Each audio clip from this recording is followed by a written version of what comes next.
So, Matthias, this is it's kind of one of my favorite topics because sometimes there's an influencer literally in 1 second, right time, right place for whatever, sometimes a lifetime. And, when I speak, I talk a lot about that. And I talk about my grandfather, my grandmother, my grandfather, my mom, my aunt, they had emigrated from Kiev long time ago to Canada. And he used to take me for Mm. walks in the park. He had an accent and everything. And he knew everybody. He talked to everybody, which I think I got that DNA somehow, some way. And uh, and one day I asked him, I called him Zeta. I said, "How do you know all these people?" And he said, and I remember him pointing. He said, "It's that guy over there." I one time smiled at him, and he looked at me, and he smiled back. And he came over, and we became friends. And then someone else saw us smiling, and they came over. And I'm thinking, I'm a 5-year-old that I'm going to do great in life. All I have to do is smile, the type of thing. And then you start getting it, Great. making it complicated, well, smiling and this and that, whatever. And then you start getting a little more wisdom again.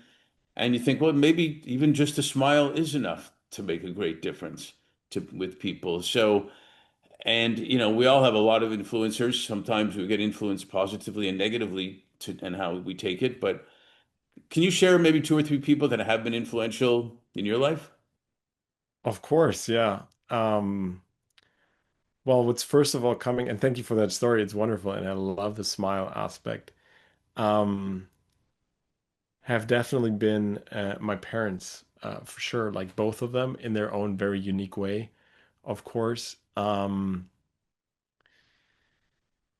And they just constantly remind me of who I really want to be. And they give so much love, like they give so much love to everybody that comes their way. Like they give so much, and that's just like truly inspirational for me. Like they just give literally, like if people on the street could be like, "Hey, I need this, I need that." My mom would go and like just like do it, right? And my dad the same.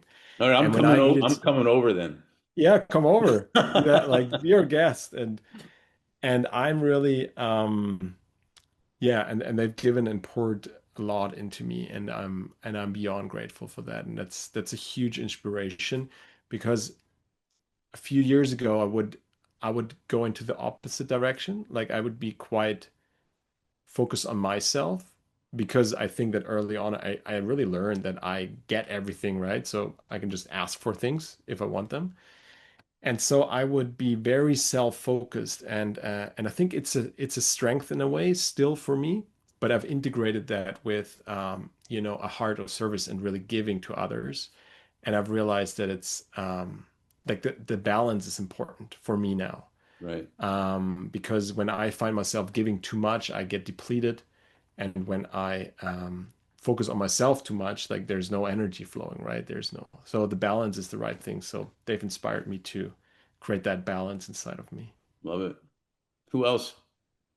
Who else? I would say, God, life, the universe is a deep inspiration. Just like everything that's been created is a Hmm. deep inspiration for me. Just like sometimes I just stand outside, I just watch nature and I just observe, and then I see like these analogies of like it's so wild, for example, that in one beehive there are Right. 40,000 members of a beehive, for example.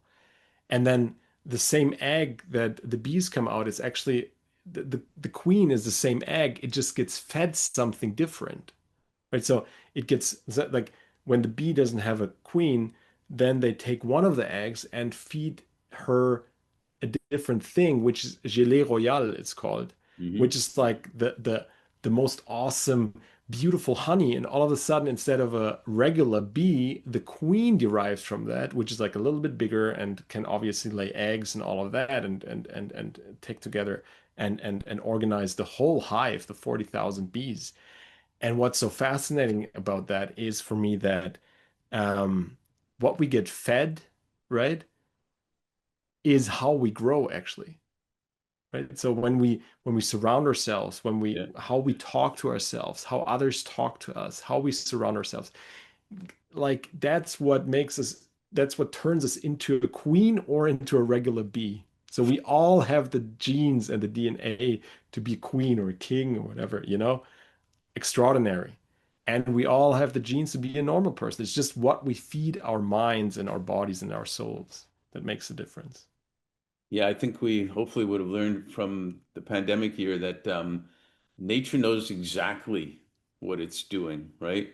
And it's Mm, absolutely extraordinary, and we should just let it do its own thing.